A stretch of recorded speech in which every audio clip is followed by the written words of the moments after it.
আমরা মীন রাশি বা লগ্নের, বিশেষ করে লগ্নের যে সমস্ত জাতক বা জাতিকা রয়েছেন, এই যে শনিদেব 28শে নভেম্বর মার্গী পজিশনে আসছে। এতদিন ছিল রেট্রোগেট, তো এই রেট্রোগেট থেকে এরপরে আসছে কি মার্গী পজিশন। তো মার্গী পজিশনে আসার ফলে মীন যে লগ্নের জাতক বা জাতিকা রয়েছেন, তারা কোন কোন জায়গাতে এফেক্টেড হবে, লাভ পাবে, সেই নিয়ে আজকে আলোচনা করার জন্য এলাম। আমি আচার্য উত্তম শাস্ত্রী, নমস্কার, হর হর মহাদেব বলে আজকের আমি এপিসোডটা শুরু করছি। তো ফার্স্টে আমরা ছকটাকে এঁকে নিচ্ছি। ছকটাকে সবাই নিজের নিজের ছক আপনারা এঁকে নিন। আপনারা শনিদেবকে প্লেস করুন 1 নাম্বার, অর্থাৎ আপনার লগ্নে শনি কিন্তু আছে এবং সেটা কিন্তু এতদিন রেট্রোগেট ছিল। এইবার সেটা আপনার কি হচ্ছে, মার্গী অর্থাৎ ডাইরেক্ট পজিশনে আসছে। তাহলে 1 নাম্বার থেকে শনির আমরা জানি 3টে দৃষ্টি, 3 নম্বর দৃষ্টি, 7 নম্বর দৃষ্টি, আর একটা হচ্ছে 10 নম্বর দৃষ্টি। তাহলে 1 নাম্বার থেকে যেহেতু দৃষ্টি দিচ্ছে, তাহলে আমরা ওগুলোকে অ্যারো দিয়ে টেনে নিচ্ছি। 3 নম্বরে একটা এলো, 7 নম্বরে আর একটা 10 নম্বর করে। বেশ, এরপর বুঝবো যে শনিদেব মীন যে রাশি বা লগ্নের ক্ষেত্রে কোন গ্রহের, মানে কোন ঘরের, কোন হাউসের লর্ড, সেটাকে আগে জানতে হবে। দেখুন, 11th আর 12th এই দুটো হাউসের লর্ড হচ্ছে আপনার কিন্তু শনিদেব। তাহলে কোন কোন ঘর বললাম আমি? 11th হাউস আর একটা হচ্ছে 12th হাউস।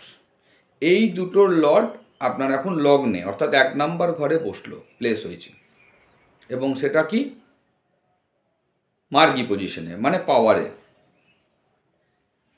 তাহলে প্রথমেই আগে জেনে নিচ্ছি আমার 1 নাম্বার ঘর অর্থাৎ লগ্ন, মানে আমি নিজে, আমার শরীর, আমার পার্সোনালিটি। সেইখানে গিয়ে আপনার যখন একাদশ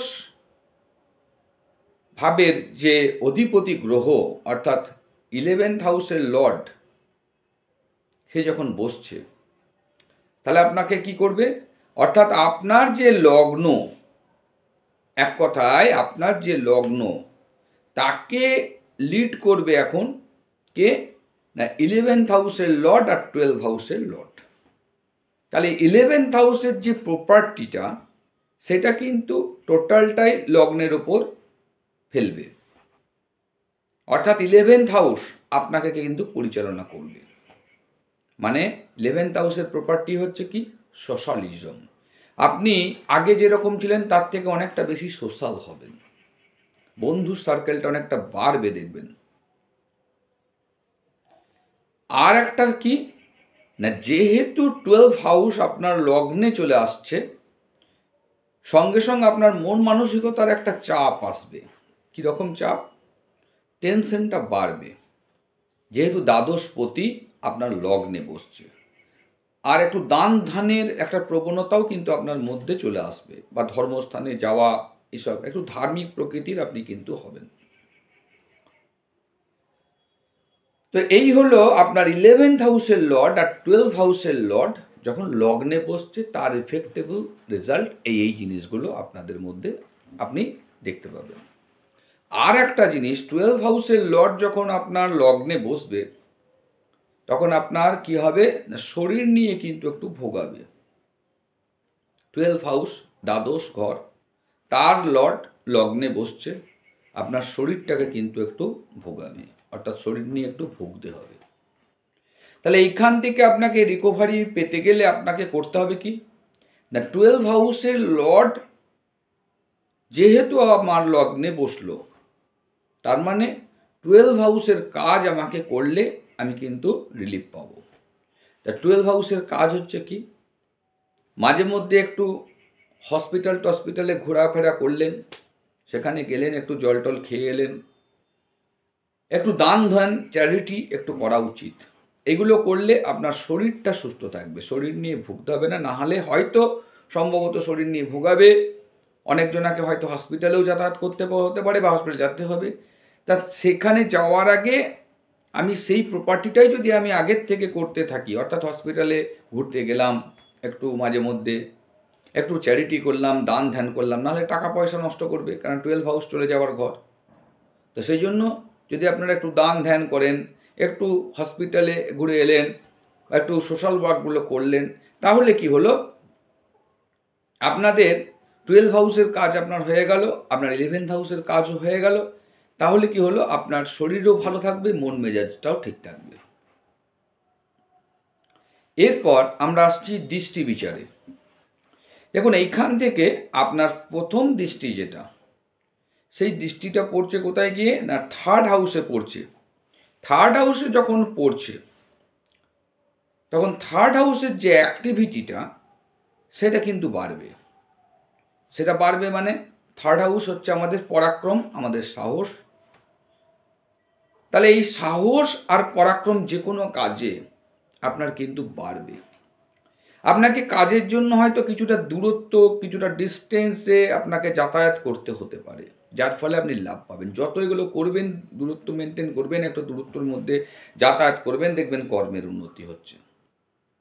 কারণ ভাগ্যের উন্নতি হবে, কারণ 3rd-এর ঠিক অপোজিটে হচ্ছে আপনার 9th হাউস।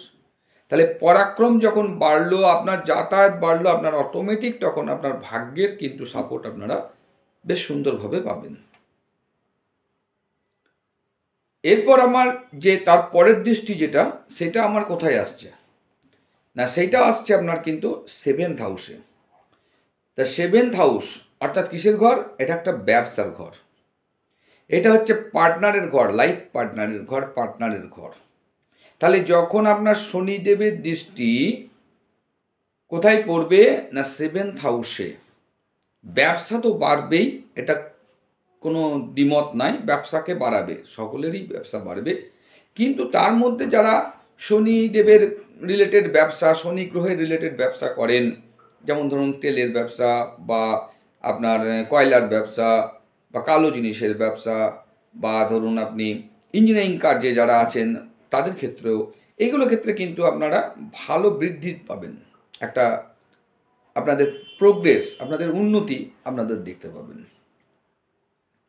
সঙ্গে সঙ্গে পার্টনারের যে লাইফ পার্টনার বা পার্টনার, তার সঙ্গে কিন্তু একটু বনিবনা ডিস্টার্বও হবে।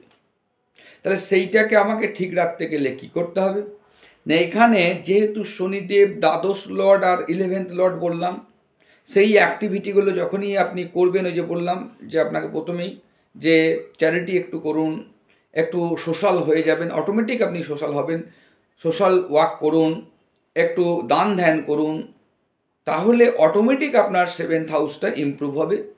লাইফ পার্টনারকে ভুগতে হবে না, লাইফ পার্টনারের সঙ্গে যে বনিবনা সমস্যা বলছিলাম সেগুলোও হবে না, একটা সুন্দর আন্ডারস্ট্যান্ডিংও হবে এবং বেশ একটা ভালো লাইফ লিড আপনারা দেখতে পাবেন। ব্যবসাতে তো উন্নতি দেবে, সে নিয়ে কোনো ব্যাপার না, ব্যবসা উন্নতি সকলেরই হবে, কিন্তু শনি রিলেটেড যারা ব্যবসা করছেন তাদের ক্ষেত্রে সবথেকে বেশি লাভ দেবে। নেক্সট দৃষ্টি আমাদের যেটা আসছে সেটা হচ্ছে আমার 10ম ঘরে। তাহলে 10ম ঘরে এবারে শনির দৃষ্টি পড়ছে। 10ম ঘরটা হচ্ছে কিন্তু আমার মান সম্মানের ঘর, আমার কর্মের ঘর, 10ম ঘর। যারা সার্ভিস লাইফে আছেন, সার্ভিস করছেন যে কোনো জায়গায়, তাদের কিন্তু সার্ভিসে একটা উন্নতি আপনারা দেখতে পাবেন, কারণ শনিদেব এমনিতেই সার্ভিসের জন্য ভালো গ্রহ। তাহলে সেই শনিদেব যখন মার্গী অবস্থায়, অর্থাৎ ভালো পাওয়ার অবস্থায় আপনার কর্মস্থলে দৃষ্টি দেবে, আপনার কর্মস্থলে মান সম্মান তো বৃদ্ধি করবেই, সঙ্গে আপনার কর্মে পদোন্নতি করবে এবং হয়তো কর্মের দায়িত্বটাও বাড়বে, এটা কিন্তু করবেই। কিন্তু সঙ্গে এটাও মাথায় রাখতে হবে যে যেহেতু দ্বাদশ লর্ড 11th হাউসের লর্ড, সেটা তো বটে, যার ফলে কী হচ্ছে, আপনার সোশ্যাল ওয়ার্ক তো সুন্দর একটা হবেই হবে এবং সেটার মাধ্যমে আপনার কর্মের উন্নতিও হবে। হ্যাঁ, 3rd হাউসে যে দৃষ্টি দিচ্ছিল, সেজন্য ওই লাইনটা একটু বলে রাখি, এ 3rd হাউস কিন্তু আমাদের অনলাইনের ঘর। যারা অনলাইন নিয়ে বিজনেস করছেন, ইউটিউবে কাজ করছেন, ফেসবুকে কাজ করছেন, অনলাইন অ্যাক্টিভিটিগুলো আছে, তাদের কিন্তু অনলাইন অ্যাক্টিভিটিটা খুব সুন্দর দেখবেন হঠাৎ করে বাড়বে, বৃদ্ধি পাবে এই 28শে নভেম্বরের পর। এগুলো বাড়বে, এগুলো দেখবেন ভালো রকম গ্রোথ করবে। আর দশম ঘরের যে দৃষ্টিটা নিয়ে আলোচনা করছিলাম, যেহেতু দ্বাদশ লর্ড অর্থাৎ চলে যাওয়ার ঘর, ধর্মের ঘর, তো সেই কারণে আপনি ধর্মকর্ম যত করবেন একটু দূরে, হয়তো অনেকজনাকার চাকরিতে ট্রান্সফারও হতে পারে, কারণ দ্বাদশ ঘর মানে তো দূর, সেই জন্য হয়তো দূরে সার্ভিসটা ট্রান্সফারও হয়ে যেতে পারে। যদি দূরে সার্ভিসটা ট্রান্সফার হয়ে যায়, সেখানে গিয়ে আপনার লাভ পাবেন, যত দূরে, ঘর থেকে যতটা দূরে হবে। যারা ঘর থেকে বাইরে আছে, বিদেশে আছে, অনেকটা দূরে আছে, তাদের ক্ষেত্রে কর্মের জায়গাটা সব থেকে বেশি লাভবান হবে এই 28শে নভেম্বরের পর। যে শনি মার্গী হবে, তাতে কর্মের জায়গায় সব থেকে লাভবান কারা হবেন বললাম না, যারা ঘর থেকে অনেক দূরে সার্ভিস করছেন বা বিদেশে আছেন, তাদের ক্ষেত্রে একটা কর্মের জায়গায় বিরাট উন্নতি আপনারা আশা করুন এবং সেটা দেখতে পাবেন। কিন্তু যারা ঘর থেকে যাতায়াত করছেন, তাদের ক্ষেত্রে কিন্তু কর্মের জায়গায় একটু সমস্যা হবে। তো সেই কারণে আপনাদের মাঝে মধ্যে একটু ভ্রমণ করতে যাবেন, একটু দূর ভ্রমণ করে এলেন, তাহলে দেখবেন কর্মের জায়গাটা আপনার ভালো থাকবে। কারণ দ্বাদশ ঘরের অ্যাক্টিভিটি আপনি করছেন, দ্বাদশ ঘরের যখনই অ্যাক্টিভিটি আপনি করছেন, তখন কিন্তু সেই ঘরটা কিন্তু ভালো হয়ে যাচ্ছে, যার ফলে ছোটোখাটো যে সমস্যাগুলো বললাম, যে যারা ঘর থেকে যাতায়াত করে চাকরি করছেন কম ডিস্টেন্সের মধ্যে, তাদের ক্ষেত্রে কিন্তু একটু প্রবলেম হবে। আর যদি তারা একটু মাঝে মধ্যে ঘুরতে যান বিভিন্ন জায়গায়, তাহলে ভ্রমণ টমন করলে, তাহলে কিন্তু এই সমস্যাগুলো আপনাদের আসবে না, বরং উন্নতি হবে। তো এই হলো মোটামুটি একটা জিস্ট। এরপর বাকি হচ্ছে কারা সব থেকে ভালো রেজাল্ট পাবেন। যাদের শনির অন্তর্দশা চলছে, মহাদশাটা নয়, অন্তর্দশা, তাদের ক্ষেত্রে সব থেকে বেশি লাভবান হবেন। যাদের খারাপ গ্রহের দৃষ্টি মানে দশা চলছে, অর্থাৎ শত্রু গ্রহের দশা চলছে, তাদের ক্ষেত্রে কিন্তু এতটা ভালো রেজাল্ট পাবেন না, বরং একটু চাপ বাড়বে। আশা করছি আপনারা বুঝতে পারলেন। তো কমেন্টে লিখে পাঠান আমার এই আলোচনা আপনাদের কেমন লাগছে। যদি কোনো বিষয় জানার থাকে অবশ্যই কমেন্টে লিখে পাঠাবেন। তো পরের এপিসোডে আপনাদের সঙ্গে আবার আমার দেখা হবে। আর শনির মন্ত্র প্রতিদিন জপ করলে আরও ভালো লাভ পাবেন, সেটা বলে রাখছি। শনিদেবের যে মন্ত্র, সেটা হচ্ছে ওম সোম শনিশ্চরায় নমঃ। এই যে মন্ত্রটা, বা ওম প্রাং প্রিং প্রং সা শনিশ্চরায় নমঃ মন্ত্রটিকে যদি 108 বার ডেলি জপ করেন, তাহলে ভালো রেজাল্ট পাবেন। আর একটা আপনারা কাজ করতে পারেন এই সময়, যেহেতু আপনার 11th লর্ড অর্থাৎ আপনার লগ্নে যাচ্ছে এবং সেখান থেকে কর্মের জায়গায় একটা দৃষ্টি দিচ্ছে, তাহলে আপনারা করতে পারেন কি না, একটা কলসের মধ্যে সর্ষের তেল রাখলেন, সেইখান থেকে শনিবার শনিবার শনি মন্দিরে গিয়ে অল্প করে নিয়ে গিয়ে দান করলেন, আবার ওইটা ভর্তি করে রাখলেন, অর্থাৎ কলস থেকে বেরোচ্ছে আর ঢুকছে, যার ফলে দেখবেন আর্থিক উন্নতি হবে, কর্মের জায়গায় আপনার একটা ভালো উন্নতি পাবেন। তো আশা করছি আপনাদের ভালোই কাটবে। যদি কোনো সমস্যা থাকে অবশ্যই লিখে পাঠাবেন, ম্যাক্সিমাম আমি উত্তর দেওয়ার চেষ্টা করি এবং উত্তর দিয়ে দেবো। তো পরের এপিসোডে আপনাদের সঙ্গে আবার দেখা হবে। ধন্যবাদ। হর হর মহাদেব।